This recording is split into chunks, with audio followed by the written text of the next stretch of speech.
প্রতিদিনের মতোই আজও আমি চাচির বাড়িতে খাবার আনতে গিয়েছিলাম।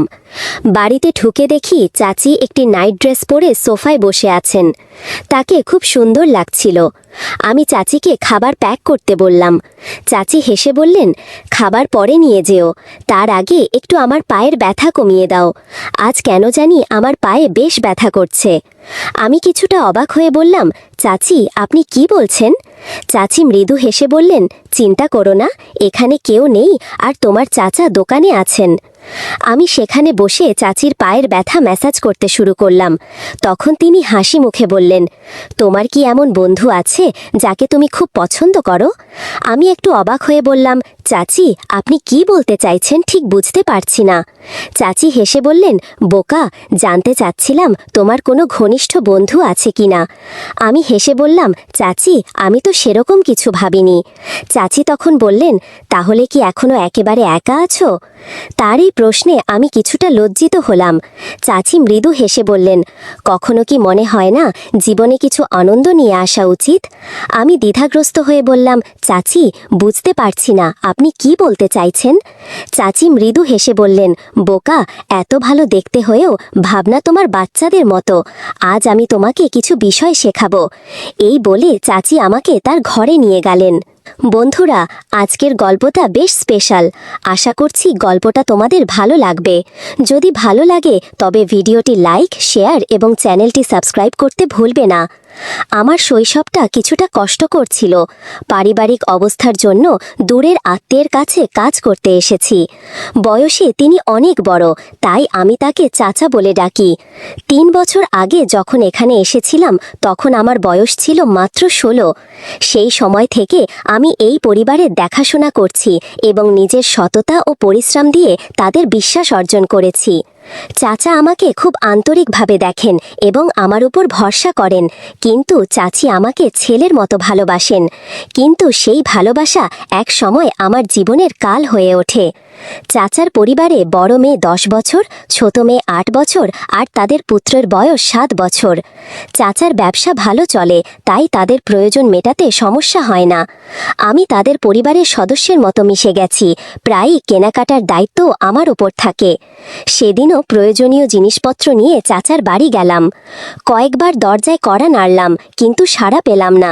দরজা খোলাই ছিল, তাই নিজেই ঢুকে পড়লাম।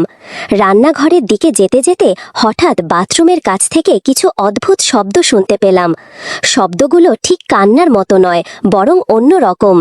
আমি স্থির হয়ে কিছুক্ষণ দাঁড়িয়ে রইলাম।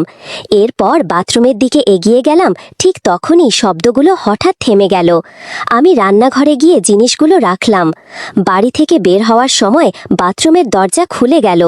দেখি চাচি বের হচ্ছেন।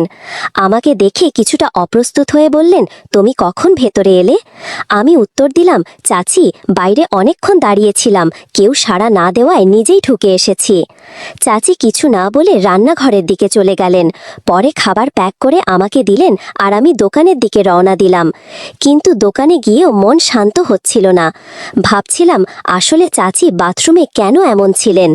পরদিন আবার যখন খাবার আনতে চাচির বাড়ি গেলাম, দেখি চাচি একটু অন্যভাবে তাকাচ্ছেন, যা 3 বছরে কখনো দেখিনি। খাবার হাতে দিয়ে তিনি বললেন, তুমি এখন বেশ বড় হয়ে গেছো আর দেখতে সুন্দরও। সেদিন চাচি আচমকা আমাকে আলিঙ্গন করলেন। আমি একটু বিব্রত হলেও সম্মান দিয়ে বিদায় নিলাম। সারা পথ ভাবতে থাকলাম আসলে চাচির এমন আচরণের কারণ কি হতে পারে। দোকানে পৌঁছানোর পরও আমার মনটা কাজের মধ্যে সঠিকভাবে বসছিল না। কিছুটা অস্বস্তি লাগছিল, তবে ভেতরে ভেতরে হাসিও পাচ্ছিল। পরের দিন ছিল রবিবার, আর সেদিন চাচা দোকান বন্ধ রাখতেন, তাই পুরো দিনটা বাড়িতেই কাটালাম। সোমবার সকালে দোকানে পৌঁছাতেই চাচা বললেন, তোমার চাচি কিছু বাজারের জিনিস আনতে বলেছে, তুমি একবার বাড়িতে গিয়ে দিয়ে এসো। চাচার কথা শুনে খুশি মনে চাচার বাড়ির দিকে রওনা দিলাম। বাড়িতে গিয়ে দরজায় কড়া নাড়লাম আর অপেক্ষা করতে লাগলাম। চাচি দরজা খুললেন, কারণ তার বাচ্চারা তখন স্কুলে গেছে। আমাকে দেখে বললেন, ভেতরে আসো। আমি ঘরে ঢুকলাম আর তিনি দরজা বন্ধ করে ভেতরের ঘরের দিকে চলে গেলেন। তবে আমি বারান্দায় দাঁড়িয়ে রইলাম। কিছুক্ষণ পর চাচি আমায় ডেকে বললেন, ওখানে দাঁড়িয়ে আছো কেন? ভেতরে আসো। তার কথা মতো আমি ঘরে ঢুকে গেলাম। প্রথমে তিনি একটু হাসলেন, তারপর বললেন, তুমি বসো, আমি এক্ষুনি আসছি বলে বাইরে চলে গেলেন। কিছুক্ষণ পর তিনি 2 কাপ চা হাতে নিয়ে ঘরে ফিরলেন এবং 1 কাপ আমার দিকে বাড়িয়ে দিলেন। আমি বললাম, চাচি, এত কষ্ট করার কি দরকার ছিল? চাচি হেসে বললেন, চা খেয়ে নাও, সকালের দিকে কিছু শক্তি দরকার হবে তোমার। তার কথায় একটু অবাক হয়ে ভাবতে লাগলাম, কেন তিনি এমন বলছেন। আমরা দুজনে চা খেতে খেতে তিনি মৃদু হেসে বললেন, সেদিনের কথা তো আর কাউকে বলনি, তাই তো? আমি বুঝতে পারলেও ভান করলাম কিছু বুঝিনি। বললাম, কোন কথা বলছেন চাচি? চাচি হেসে বললেন, আরে মনে নেই সেদিন যখন তুমি খাবার নিতে এসেছিলে আর বিদায়ের সময় তোমাকে একটু আলিঙ্গন করেছিলাম? আমি বললাম, হ্যাঁ চাচি, মনে আছে, তবে এটা তো এমন কিছু নয় যা অন্য কাউকে বলার প্রয়োজন হবে, আর আমি এটা নিয়ে কিছু ভাবিনি। আমার কথা শুনে তিনি একটু কাছে এসে বসলেন এবং মৃদু কণ্ঠে বললেন, শোনো, কিছু বিষয় সব সময় গোপন রাখাই ভালো, কারণ তোমাকে আমি যা করতে বলবো সেটা যেন কোনোভাবেই বাইরের কেউ জানতে না পারে। চাচির কথায় কিছুটা অবাক হলাম এবং মনোযোগ দিয়ে তার কথা শুনতে লাগলাম, যদিও মনে নানা প্রশ্ন জেগে উঠছিল। আসলে কি কাজের জন্য তিনি আমাকে এমনভাবে সতর্ক করছেন? চাচি যখন এসব কথা বললেন, আমি তাকে আশ্বস্ত করলাম যে তিনি যা বলবেন সেটা নিয়ে আমি কারোর সঙ্গে কথা বলবো না। আমার প্রতিশ্রুতি শুনে তিনি খুশি হয়ে বললেন, এটাই তো আমি চেয়েছিলাম। এরপর তিনি দাঁড়িয়ে গেলেন।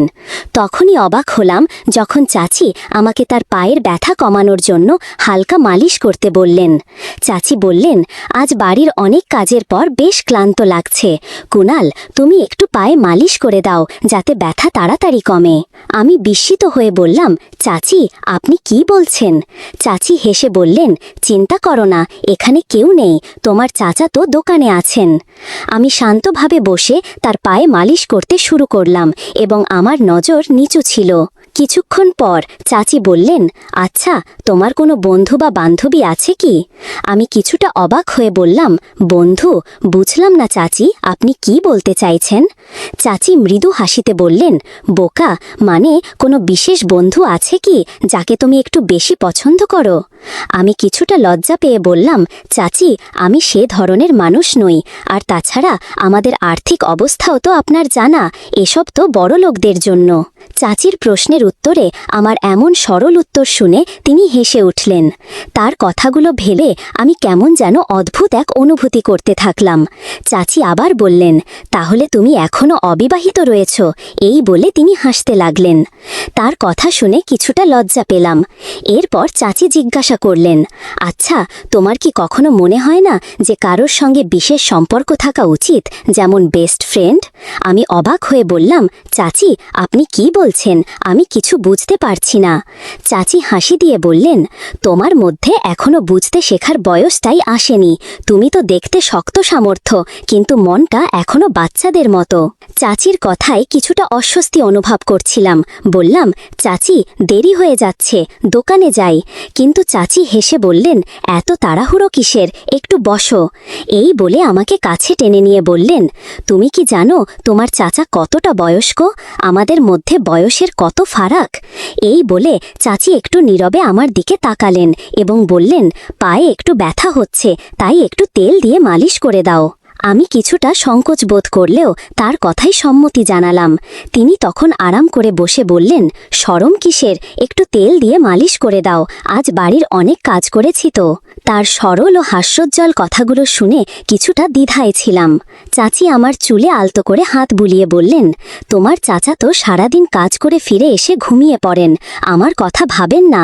আমি এখনো বেশ তরুণী, আমার জন্য তো জীবনে কিছু আনন্দ থাকা উচিত, বলো? চাচির কথা শুনছিলাম, তবে পুরোটা যেন মাথায় ঢুকছিল না। হঠাৎ তিনি আমার হাত ধরে পাশে বসিয়ে নিলেন। তার পাশে বসে থাকতে অদ্ভুত একটা অনুভূতি হচ্ছিল এবং তার নানা কথা শুনে ভিতরে অস্বস্তি কাজ করছিল। একসময় অনুভব করলাম যেন নিজেকে পুরোপুরি সামলে রাখতে পারছি না এবং অস্থিরতার মাঝে একটু ঘামতে শুরু করলাম। তবে চাচির মুখে আনন্দের আভাস স্পষ্ট ছিল। তিনি হাসি দিয়ে বললেন, অনেক দিন পর মনে হচ্ছে মনটা একটু শান্তি পেল তোমার সাথে কথা বলে। কুনাল, তুমি নিশ্চয়ই ভালো আছো? তার এই প্রশ্নের জবাবে আমি নিরুত্তর থেকে নিচের দিকে তাকিয়ে রইলাম। মনে হচ্ছিল এই অভিজ্ঞতায় আমার ভেতরের অনেক কিছুই বদলে গেছে। পরদিন আবার খাবার আনতে চাচির কাছে গেলাম। তার ব্যবহার এবং কথাবার্তা আগের দিনের মতোই কিছুটা আলাদা লাগছিল। চাচি যেন কিছুটা অন্যরকম দৃষ্টিতে তাকাচ্ছিলেন। শেষে চাচা জানতে চাইলে চাচির পরিকল্পনা মতো কারণটি বলে দিলাম এবং চাচাও সেটি মেনে নিলেন। পরের দিন যখন খাবার আনতে গেলাম, চাচিকে দেখে মনে হলো তিনি খুব খুশি। আজ যেন তার মধ্যে অন্যরকম এক উচ্ছ্বাস ছিল। তবে আমি কিছু বলিনি, চুপচাপ দাঁড়িয়েছিলাম। মনে হচ্ছিল যেন চাচার প্রতি আমার কোনো কর্তব্যে ঘাটতি রয়ে গেছে। হয়তো এ কারণেই তার সঙ্গে কথা বলতেও কিছুটা অস্বস্তি হচ্ছিল। তিনি হাসি মুখে আমার দিকে তাকিয়েছিলেন, কিন্তু আমার এভাবে চুপচাপ থাকা দেখে কিছু জিজ্ঞাসা করলেন না। যখন খাবারের টিফিন আমার হাতে তুলে দিলেন, তখন হঠাৎ বললেন, কুনাল, আজকে তোমাকে খুব চুপচাপ দেখাচ্ছে, কিছু হয়েছে কি? আমি বললাম, না, তেমন কিছু নয়। তখন চাচি হেসে বললেন, কাল তুমি যে ভালোবাসা দিয়েছ তার জন্য আমি খুবই কৃতজ্ঞ। শুধু আমাদের একে অপরের প্রয়োজনের দিকে খেয়াল রাখতে হবে। এ কথা বলে তিনি আমার পকেটে 1000 টাকার একটি নোট ঢুকিয়ে দিলেন। আমি বিস্মিত হয়ে তার দিকে তাকালাম। তিনি বললেন, আমরা দুজনেই একে অপরের খেয়াল রাখব, অন্য কোনো চিন্তা মাথায় আসতে দেব না। তুমি বুঝতে পারছো তো আমি কি বলতে চাই? তার কথার গভীরতা না বুঝেই আমি মাথা নেড়ে সম্মতি জানালাম। চাচি আবারও শান্তভাবে আমার দিকে তাকিয়ে থাকলেন। তিনি যেন আমার মনের গভীরে পৌঁছে গেছেন, বুঝতে পেরেছেন যে আমি চাচার প্রতি অনুগত থাকতে না পারার কারণে কিছুটা অস্বস্তি বোধ করছি। আমাকে এই অস্বস্তি থেকে বের করতে তিনি অনেক কথাই বললেন, বুঝিয়ে দিলেন আমাদের মধ্যে যা ঘটেছে তা দুজনেরই প্রয়োজন ছিল। এখন আমি অপেক্ষা করি কবে তিনি খাবার নেওয়ার জন্য ডাকবেন আর আমি তার কাছে যাব। এরপর একদিন যখন খাবার আনতে গেলাম, চাচি আমাকে বললেন, এত অল্প সময়ে আর ভালো লাগছে না, চেষ্টা করো যেন একদিন পুরো সময় বের করতে পারো, যাতে আমরা একটু নিরিবিলিতে কথা বলতে পারি। আমি বললাম, কিন্তু এত সময় বের করা তো আমার জন্য কঠিন। তখন চাচি বললেন, ঠিক আছে, আমি নিজেই কিছু একটা ব্যবস্থা করি। পরের দিন যখন চাচির বাড়িতে গেলাম, তাকে খুব খুশি দেখাচ্ছিল। আমি কারণ জানতে চাইলে তিনি বললেন যে তার মাথায় একটি পরিকল্পনা এসেছে, যাতে আমাকে 3-4 দিনের জন্য দোকানের দায়িত্ব নিতে হবে এবং সেই সঙ্গে তাদের বাড়িতেও থাকতে হবে। আমি চাচির কাছে জিজ্ঞাসা করলাম, কিন্তু এটা কিভাবে সম্ভব? তখন তিনি বললেন, তোমার চাচাকে কয়েকদিনের জন্য অন্য শহরে পাঠাতে পারি। তার বড় ভাই বেশ কিছুদিন ধরে অসুস্থ, আর তোমার চাচা দোকান এবং বাড়ির দায়িত্বে থাকার কারণে সেখানে যেতে পারছেন না। আমি দোকানের সব কাজ ভালোভাবে জানতাম, আর বাড়িতে থাকা আমার জন্য কোনো সমস্যা ছিল না, তাই আমি রাজি হয়ে গেলাম। চাচি বললেন, ঠিক আছে, আমি আজ রাতেই তোমার চাচার সঙ্গে কথা বলবো। তবে যদি তিনি তোমাকে কিছু জিজ্ঞাসা করেন, এমনভাবে বলো যেন তুমি আগে কিছুই জানো না, বিষয়টা যেন নতুন করে শুনলে মনে হয়। আমি তাকে আশ্বস্ত করলাম, আপনি চিন্তা করবেন না, আমি ঠিক এমনটাই করব। পরদিন যখন দোকানে গেলাম, চাচা আমাকে কাছে ডেকে বললেন, তুমি কি আমার অনুপস্থিতিতে দোকানটা সামলাতে পারবে? আমি অবাক হয়ে জিজ্ঞাসা করলাম, আপনি কি কোথাও যাচ্ছেন? তিনি বললেন, হ্যাঁ, 2-3 দিনের জন্য অন্য শহরে যাচ্ছি। আমি তাকে নিশ্চিত করে বললাম, আপনি নিশ্চিন্ত থাকুন, আমি দায়িত্ব নিয়ে সব সামলে নেব।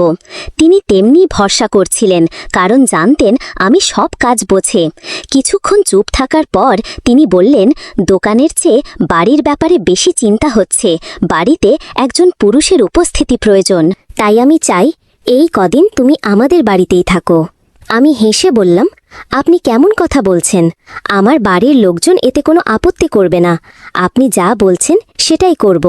তিনি আমার কথায় খুশি হলেন, যেন তার কাঁধ থেকে বড় একটা ভার নেমে গেছে। তিনি জানালেন যে তিনি আগামীকাল বড় ভাইয়ের খোঁজ নিতে রওনা হবেন। সেদিন দুপুরে যখন খাবার আনতে গেলাম, চাচিকে এই সুসংবাদটা জানালাম। চাচি এতটাই খুশি হয়ে গেলেন যে তার আনন্দ থামছিল না। সন্ধ্যায় দোকান বন্ধ করার পর চাচা দোকানের চাবি আমার হাতে দিয়ে বললেন, আমি 3 দিনের জন্য বড় ভাইয়ের কাছে যাচ্ছি এবং 4র্থ দিন ফিরে আসব। তারপর আমাকে বললেন, তুমি যেন কাল তোমার বাড়ির লোকজনকে জানিয়ে দাও যে এই কদিন আমাদের বাড়িতেই থাকবে। আমি মাথা নেড়ে সম্মতি জানালাম। বাড়ি ফেরার সময় পরবর্তী কয়েকটা দিনের কথা চিন্তা করে মনে অনেক উত্তেজনা কাজ করছিল, আর সেই উত্তেজনার জন্য রাতে ঠিকমতো ঘুমাতেও পারলাম না। পরদিন সকালে গোসল সেরে 2 জোড়া জামা কাপড় গুছিয়ে নিয়ে বাড়ির লোকদের জানিয়ে দোকানে গেলাম। সারাদিন দোকানেই ছিলাম। দুপুরের খাবার কাছের একটি হোটেল থেকে আনালাম এবং অধীর আগ্রহের সন্ধ্যার অপেক্ষা করতে থাকলাম। সন্ধ্যা হলে দোকান বন্ধ করে চাচার বাড়িতে গেলাম। সেখানে গিয়ে দেখি চাচি বসার ঘরে বসে মুভি দেখছেন, আর তার 2 মেয়ে মাটিতে বসে পড়াশোনা করছে এবং ছেলে খেলনা নিয়ে খেলছে। চাচিকে বেশ খুশি মনে হচ্ছিল।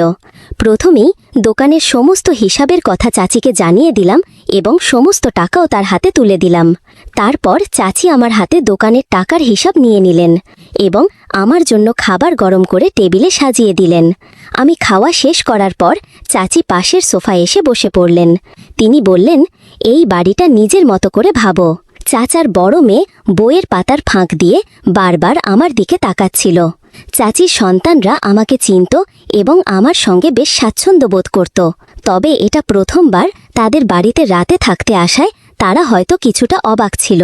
চাচার বড় মেয়ে বেশ বুদ্ধিমতী। সে জানত তার বাবা বাড়িতে নেই, তাই আমি এখানে থাকব যতদিন না তিনি ফিরে আসেন। আমি কিছুক্ষণ বসেছিলাম। হঠাৎ চাচার ছেলে তার খেলনা ফেলে আমার কোলে উঠে এলো। কিছুক্ষণ খেলার পরই ঘুমিয়ে পড়ল। চাচি ছেলেটিকে নিতে আমার কাছে এলেন। আমি চাচির মেয়ের দিকে তাকালাম। ভাবলাম সে কি মায়ের এই ঘনিষ্ঠতা লক্ষ্য করছে কিনা। তবে সে নিজের কাজেই ব্যস্ত ছিল। ছেলেটিকে কোলে তুলে নিয়ে চাচি বললেন, চলো তোমার ঘরটা দেখিয়ে দেই। আমি চুপচাপ উঠে তার পেছনে চললাম। তিনি প্রথমে তার ছেলেকে নিজের ঘরে শুইয়ে দিলেন। তারপর একটি ঘর ছেড়ে পাশের দরজা খুলে বললেন, এটাই তোমার ঘর। চাচি হাসি মুখে বললেন, এখানে কেউ তোমাকে বিরক্ত করবে না, শুধু আমি ছাড়া। কথা বলে তিনি চোখ টিপে দিলেন। আমি মৃদু হেসে তার দিকে তাকালাম। পাশের ঘরটাই ছিল তার মেয়েদের থাকার ঘর। ঘরটা দেখে আমরা আবার ড্রয়িং রুমে ফিরে এলাম। চাচি আর আমি বিভিন্ন বিষয়ে গল্প করতে করতে সময় কাটালাম। রাত 10টার দিকে চাচি তার মেয়েদের ঘুমাতে যেতে বললেন। আমিও ঘুমানোর কথা বলে উঠে দাঁড়ালাম। যদিও সত্যি ঘুমানোর ইচ্ছে ছিল না, মেয়েদের দেখানোর জন্যই ঘুমানোর ভান করেছিলাম। আমি নিজের ঘরে শুয়ে পড়লাম। কিন্তু রাত প্রায় 12টার দিকে দরজায় হালকা শব্দ শুনে অবাক হয়ে দেখি চাচি ঘরে ঢুকেছেন। কাছে এসে বললেন, আমার ঘরে একটু এসো। তিনি আমাকে তার ঘরে নিয়ে গেলেন এবং দরজাটা বন্ধ করলেন। কিছুক্ষণ পরে চাচা আচমকা ঘরের এক কোণ থেকে বেরিয়ে এলেন। চাচা এসে আমার দিকে রাগী চোখে তাকালেন এবং পাশে দাঁড়িয়ে থাকা চাচিকে সরিয়ে দিলেন। চাচা কিছুদিন ধরেই আমাদের উপর সন্দেহ করছিলেন, যদিও তার সন্দেহের কারণটা তখনও পুরোপুরি বুঝতে পারিনি।